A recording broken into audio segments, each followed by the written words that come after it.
for the food security of our country, for the livelihood of our farmers and fishers. At lahat po yan ay kailangan natin ayusin kung gaganda ang ekonomiya ng Pilipinas para pagandahin ang buhay ng bawat Pilipino.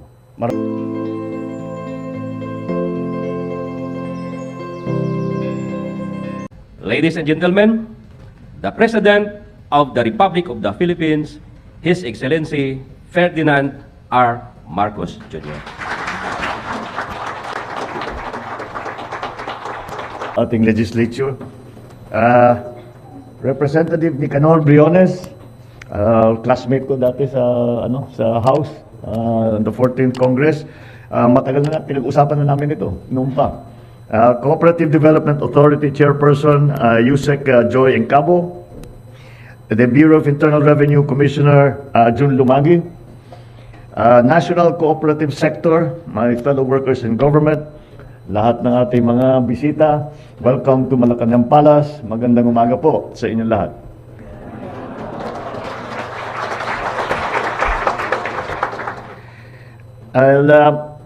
I'm very happy today na masama kayo sa celebration nitong National Cooperative Day. And I immediately insisted that it be done here in the palace para maramdaman ng taong bayan, maramdaman ng lahat ng nasa pamahalaan, maramdaman ng ating mga magsasaka, lahat ng mga miyembro ng kooperatiba kung gaano kahalaga at gaano kalaki ang halaga na ibinibigay ng pamahalang ito sa cooperative movement. I have been a strong advocate of the cooperative movement since my school days. At masasabi ko, ang una kong project nung naging congressman ako ay nag-organize kami ng mga teachers cooperative. Congressman ako ng 2nd District ng Ilocos Norte noon. Kaya namin ginawa yon kasi pinupuntahan ko yung mga eskwelahan. Nakita ko yung mga teacher. Imbis na nagtuturo, nagpapamili na kung ano-ano. Doon sa... Sabi ko, bakit? Alam ko mga teacher, nasisipag naman yan eh. At saka gusto nila sabi ko sa kanila, bakit ganyan? Sabi, dahil yung sweldo namin, laging late. Nasusubo kami, nangungutang kami ng 5-6. Napapasubo kami, nalulubog kami sa utang. Kaya sariling sikap muna, kasi kailangan namin bayaran yung utang namin. Kaya ang ginawa namin, bawat bayan sa Ilocos, sa 2nd District ng Ilocos, ay ginawan ko ng kooperatiba. Mabuti yung mga teacher madaling turuan. Naintindihan nila kagad kung ano ang gagawin sa cooperative. So ang ginawa namin, napakasimple lamang. Ay pinaliwanag namin kung paano patakbuhin ang kooperatiba. Dahil sabi namin, nasa sa inyo yan, kayo magmamanage yan. Magbibigay kami ng seed money na iba-iba. Kami nag-assess. Mag-request sila ng 50,000, 100,000. Titignan namin kung ito ba ay tama. Baka naman sobra, baka naman kulang. Kaya ngayon, masasabi ko, I'm very proud to be able to say, buhay na buhay pa rin yung mga kooperatibang yun. At iba-iba ang mga naging kooperatiba. Sabi, bahala kayo, sabi ko sa kanila, kung ano yung gusto nyong gawin. Pagka nakapera kayo, kung ano yung gusto ninyong gawin. At ginawa nila, yung iba, nagpayaman talaga. Pinalaki ng pinalaki, ginagamit ni pera, binibigyan ng scholarship ang ng anak ng mga teacher. Meron naman nag-savings and loan. Kaya madaling makita kung anong kahalagahan ng cooperative sa lahat ng sa lahat ng bagay. Natuto ako nito dahil nung ako'y nag-aaral, nakita ko sa England, sa UK, meron silang pagka bumabiyahe kayo sa UK, may makikita kayo malalaking tindahan nakalagay co-op. Yun talaga yung cooperative, agricultural cooperative. Naging malaki na, 50% ng lahat ng agricultural commodities ay dumadaan doon sa co-op. Sabi ko maganda ito, dahil maliit lang na nagsimula. So pinag-aralan ko na mabuti. Kaya nung halal na ako bilang congressman, ay tinignan ko kagad yun. Nung naging governor naman ako, sabi ko ang kailangan natin patibayin dito sa Ilocos Norte ay ang agrikultura. Dalawa, sinabi ko yung pinakamabilis, tourism, pero yung agrikultura, dahil 76% ng probinsya ng nagtatrabaho sa Ilocos Norte ay either directly or indirectly dependent on the agricultural sector. So sabi ko, yan ang market ay kailangan natin tulungan. At ang ginawa namin ay pinag-aralan namin lahat ng kooperatiba. Pinuntahan namin yung CDA. Sabi namin sa CDA, ilan ba ang cooperative dito sa Ilocos Norte? Agricultural, Agricultural Cooperative, Association, lahat. 6,000 ang cooperative. Sabi ko, okay, ilan dyan ang active? Ilan dyan yung active na meron pa rin mga 600? Ilan dyan ang financially viable? Naging 60 na lang. Kami naman nag-aral, tinignan namin. Yung 60, pinag-aralan namin. Yung talagang gumagana at talagang was working properly, 6. So, mula sa 6,000, naging 6. Dahil mali ang concept ng kooperatiba. Nung sinuggest ko ang kooperatiba sa Ilocos Norte nung una, lahat ng kasama ko, sabi ko, huwag yung gagawin niya, walang kwenta yan. Sabi ko, paano magiging walang kwenta? Yung maliliit na farmer, magkakaroon sila ng organization, may boses sila na malakas.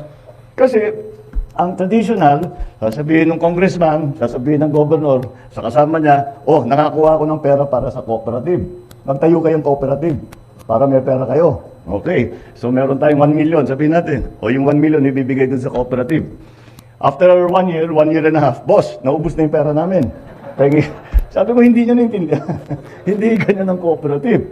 So, yun ang ginawa, binaliktad namin. Sabi namin, okay, i-assess kung yung mga matitibay, yung mga very well-functioning, well-managed, ay tinulungan namin. Sabi, anong pangangailangan ninyo para paramihin ninyong membro ninyo, para palakihin ninyo ang hektarya na nasa ilalim ng kooperatiba ninyo. Tapos, yung mga lugar na walang kooperatiba, kami na ang nag-organize. Ang pinaka-importante lamang, kailangan maghanap ng farmer leader na sinusundan ng kanyang mga miyembro. Yun ang pinaka-importante. Tapos, binigyan namin ng training. At sinasabi ng mag-techno-demo tayo. Sabi ko, ang magsasaka, alam niya magtanim. Hindi marunong yan sa management, sa business planning, sa accounting, bookkeeping, yung mga simpleng bagay. Hindi naman talaga tinetraining. So yun ang ginawa namin. At inulit namin yung ginawa namin sa teacher, assessment, magkano kailangan ninyo para makapagsimula. At ang sabi namin sa mga cooperative, nandito kami, hindi kami aalis sa tutulungan na namin kayo technically, financially, kung ano man ang pangangailangan. Pero after one year, bibitaw na kami. Kailangan na namin bitawan ng cooperative para tumayo ng sarili. Ngayon, kung yung magandang patakbo, makita mo, lumalaki, gumaganda, maraming benepisyo para sa mga member. At pagka naman yung mga hindi magandang patakbo, sasabihin ko, ba't yung pipilitin? That's throwing good money after bad. Ayusin natin ang problema. And that's what we did. Kaya mula sa bigas lang, mula sa 60% of the demand, 60% ng bigas, ng demand ng bigas sa Ilocos Norte, sa umpisa, nung umalis ako, hanggang ngayon, 300% na nag-export na kami ng bigas dahil na-organize namin yung cooperative. Huwag niyo akong papalakpakan, silang gumawa nito. Kaya nakita ko, nakita ko talaga kung gaano kahalaga ang cooperative movement. Basta tulungan nating lahat. I take note of the value chain and the areas that you mentioned. Palagay ko, the government has to play most of that role. The government, what we have to do now, ganito lang kasi pag-usapan natin ng agrikultura. Ang agrikultura natin, medyo hindi kasing ganda ng mga ibang bansa, yung mga karatig bansa natin. Thailand is doing very well, Vietnam is doing. Bakit hindi natin nagagawa? Balikan natin, bigas. Sa bigas lang, ang cost of production natin napakataas. At isa sa pinakamalaking factor dun ay yung labor cost. Ang labor cost ng bawat hektarya ng bigas, dito ng palay, dito sa Pilipinas, is double the labor cost per hectare of Vietnam, of Thailand, even Indonesia, na hindi naman nag-export. Certainly of India. Kaya sabi namin, anong solusyon dyan? Ang solusyon dyan ay mechanization. So, paano gagawin ng mechanization? Di siyempre, gagamit tayo ng siyempre, tulungan natin sa processing, sa milling, sa drying, hanggang sa sa packaging, hanggang sa marketing. Pero, kailangan natin gumamit ng mga malalaking makinarya para meron tayong savings, meron tayong economies of scale kung tawagin. Kailangan palakihin. Dahil ganun. Ngayon, yung malalaking harvester, yung malalaking traktor, hindi mo magamit kung ang ang hawak mong lupa ay 0.6 hectares. Yun ang ating problema. Kaya, inaasahan namin na ang cooperative movement we are hoping and we are doing all that we can, that the cooperative movement will come into play. In what way? A cooperative movement will organize the cooperatives para maging 150 hectares, 200 hectares, 250 hectares. Yun, yung pinakamalalaking makinada, magagamit na natin yun. Worthwhile na yun. Imbis na kuliglig na lang ang ginagamit natin, kailangan yung malaki para mabawasan natin ang presyo, cost of production, at mas magandang quality, at mas magandang hanap buhay ng farmer.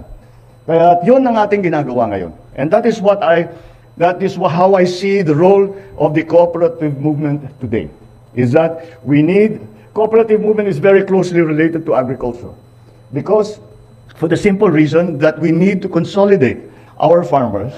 The farmers, maliliit lang sila, they're one. Pag isa lang yan, walang nakikinig dyan. Pero pag marami-rami na yan, kahit na yung congressman ninyo, yung governor ninyo, yung mayor ninyo, makikinig na sa inyo. Dahil marami na ang cooperative, the cooperative has some influence. And that's what we are doing now. Yan ang hihilingin ko sa cooperative movement. Nasimulan na natin ang proseso ng pag-consolidate ng ating mga farmers association, ng ating mga cooperatives, lahat yan upang mapunta tayo sa kalagayan na malalaki na ang ating ginagamit na ang ating pinoprocess, ang ating tinataniman na lupa. And that is what we are trying to do. Ngayon, hindi lang naman ang cooperative movement, hindi lang naman ang CDA ang gagawa nito. Nandito ang gobyerno. Nandito ang gobyerno para tiyakin na kung ano ang pangangailangan ng CDA ay mabibigyan para makatulong naman dahil malaki ang hinihingi namin sa inyo. Malaking trabaho ito. Hindi maliit na trabaho ito. And this is something that we have been planning on, and that we know. I am quite familiar with the situation with the CDA. I'm quite familiar with the situation in the cooperative movement. Dahil nga, mula pa akong unang pasok ko sa after 86, ang balik ko sa politika, nag-cooperative movement na ako. At nung naging senador ako, I was immediately, hiningi ko kay Mig Subiri, Mig siya yung chairman ng cooperative development, hiningi ko sa kanya yung vice chairmanship. So, lagi kaming sabay. Kaya medyo alam ko, nung umalis si Migs, napunta kay Lito, yung chairmanship. Ako pa rin yung vice chairman. So sabi ko kay Paring Tolits, halika, samahan kita. Dahil tulungan kita dyan sa Sabi niya, sige, gawin natin lahat.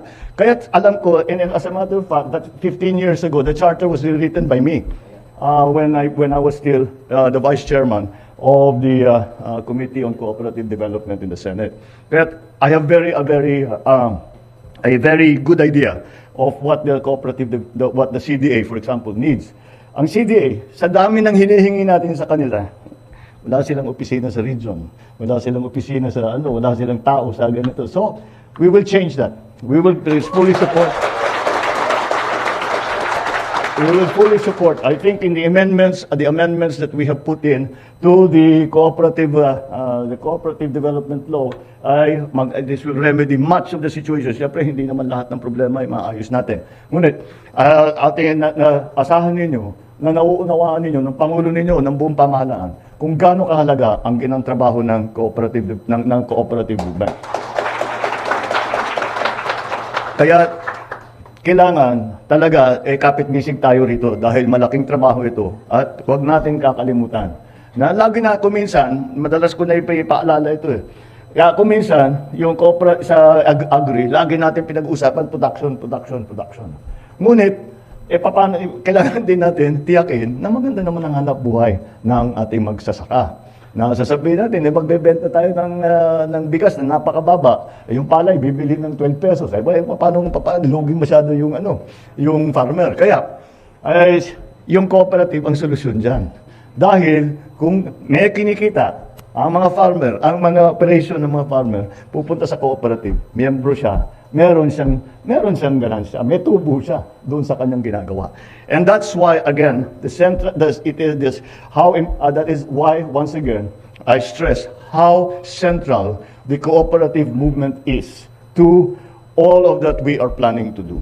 We need to consolidate our agricultural operations. There is no other way to do that. except by good, strong, well-funded, well-managed cooperatives. Pagka nagawa natin yan, makikita natin kaagad. Lagi ko nga pinapaano, meron tayong billion peso cooperative na. May mga pinupuntahan kong cooperative, may building na. Mga ano talaga, pero dinahandahan nila yan. Hindi biglaan yun. Dinahandahan nila. It was well managed, magandang kanilang business plan, maganda ang kanilang relasyon sa bangko. O isa pa to sa Ilocos Norte, sabi ko magpapautang kami para sa cooperative. Kung interest, may interest 3%. Siyempre, babalikan kami. Boss, huwag na yung 3% para hindi na. Sabi ko, hindi, maliit lang naman yung 3%. Wala ka na makukuha pera na 3%, 2.5%. Bakit pa kailangan yan? Para meron kayong credit rating.